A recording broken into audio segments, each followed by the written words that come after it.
There's no doubt Harry's copped some stick in 2023, and rightly so, on big money, Coleman medalist a couple of years back when Charlie wasn't there.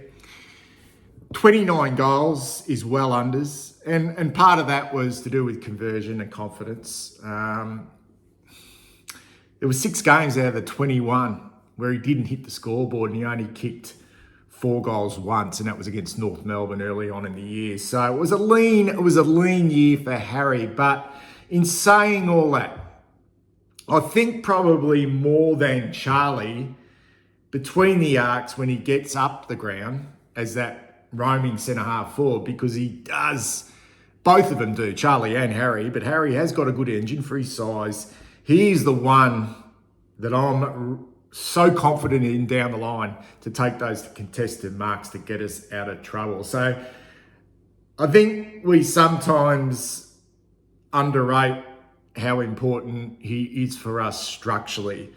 So I'm expecting a big year by Harry this year, and a better conversion in 29-29, particularly on the scoreboard. So because we need both Harry and Charlie firing in our front half. But if I'm picking one to be that player outside forward 50, for me, it's Harry McKay.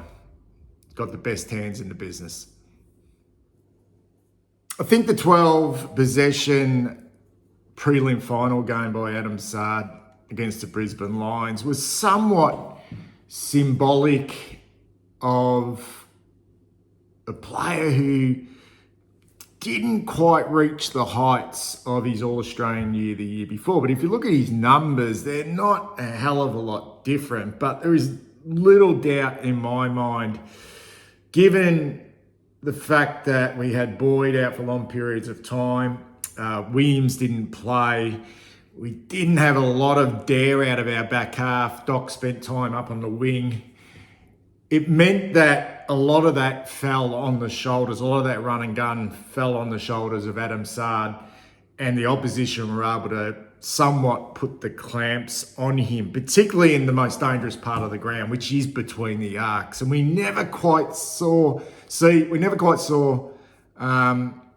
Saad really get off the chain. But what he probably did better than what he's ever done in his career thus far is defend beautifully. I don't think there's any player in the competition who closes down space better than what Adam Saad does. I trust him so much when the game is really tight and really close to be able to do that as well. He still had a terrific year. He really did. And he is no doubt one of our most important players. And hopefully now with a more attacking game plan and a more attacking style from our back half, from other players getting involved in that chain, it will somehow release Adam Saad more than what he was able to do last season.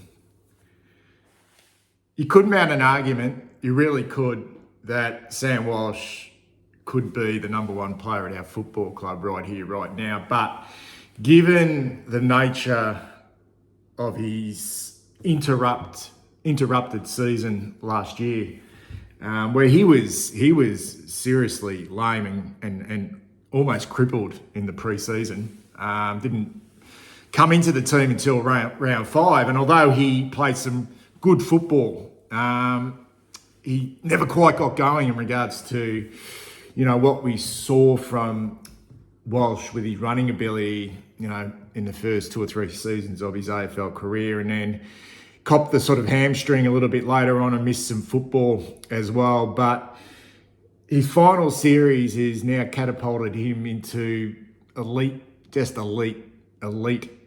footballer, a big game player, and I fully expect now with a massive pre-season under his belt, I think it's probably the most exciting thing for all Carlton fans and our team to have a fully fit and firing Sam Walsh on the back of that final series where he had 29 against Sydney, 34, and one of the best finals games you would see from any individual against Melbourne, where he kicked 2 goals as well, and then another 33 in a prelim final to be voted, was it the Gary Ayres medalist, as the best finals player. Is it Gary Ayres medalist? I might be wrong there. Or is it Lee Matthews medalist? But anyway, he is, it feels like me ranking him at number 4 is a little bit unders at the moment, but that could change very, very quickly.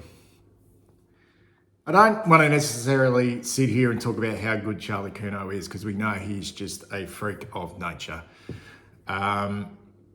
He can do anything. He's a once in a generation footballer, but it's going to linger. And I reckon he is champing at the bit for this season to get underway, and probably he can't control this, but he's probably not going to really prove a lot until we hit the finals, if we make it, because when it's all said and done, his finals series was for his ability, and you know what, I think it's a lot harder for key forwards to perform in finals than it is for midfielders and probably defenders. The pressure really does go up. But he was well unders in the final series. And when you look at it, you can't shy away from the fact he's kicked 10 goals. 81 for the season for 26 games. Great. But he's kicked 10 against the Eagles once, and then another 9 and 6 against North Melbourne. I've got him at 3. But, if he'd come out and exploded in the finals, there's little doubt that he would have been probably our number 1 player. But, I just think there's now that slight question mark on Charlie's ability to really, really step up in the big games and the big occasions. But he's got plenty of time to rectify that over the next couple of years. I know you can't just rely on individuals, and you talk about defence and you talk about structure, and someone goes out, someone comes back in, and all that type of stuff. But I actually do fear what may transpire if we can't get Jacob Wiedering on the park, and if that calf injury, torn calf, and it looks rather serious, crutches and all that type of stuff. And because he is now, I think, and I'm not necessarily a biased Carlton supporter, for those of you who follow this channel, but I honestly think now he is probably the premier key defender in the game. And it's just not his defensive ability. I think he's added that extra layer to his game as well, and that's the offensive side.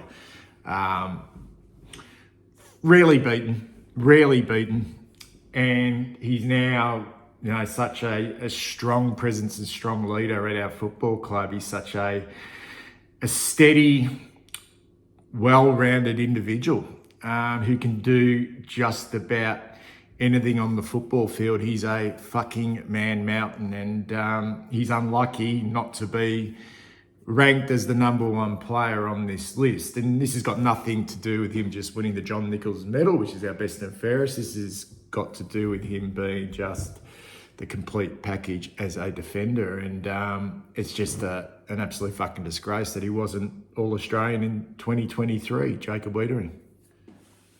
Look, it may be a surprise to some that I have Patrick Crips as my number 1 player at the football club.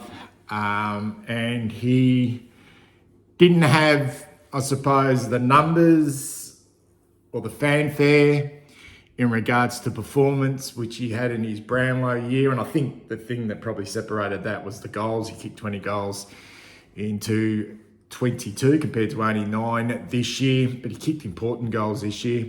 Always remember the 3 goals and 27 touches he had against the Gold Coast Suns up there in that really important game. But I'm just wrapped with the way this bloke has transformed his game over the last, say, 18 months.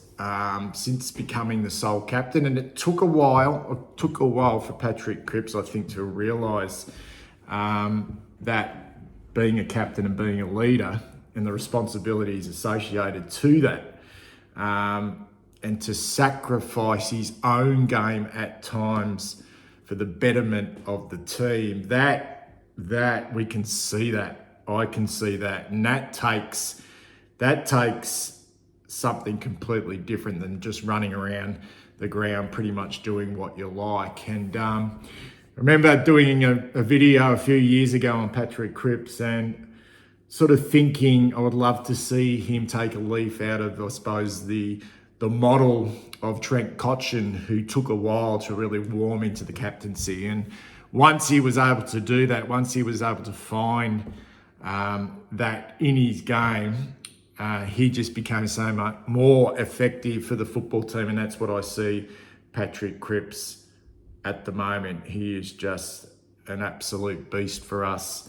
And he just leads this fucking team so well. So for me, Cripper going into 224 is still our number one player.